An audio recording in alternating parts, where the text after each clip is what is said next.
देखो भाइयों, ये मार्केट में नया मशीन आया है जो खाली मशीन ब्लूटूथ से कनेक्ट होता है ये, और बिना तार जोड़े होल्डर चलता है।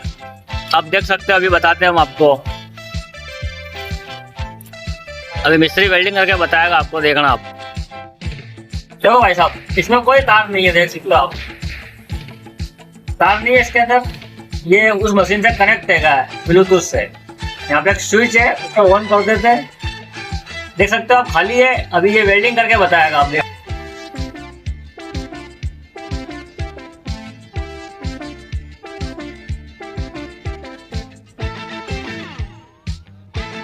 है ना वेल्डिंग का ऊपर,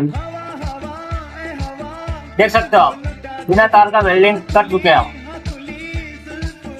सेशन का इंतजाम करो, सेशन हो।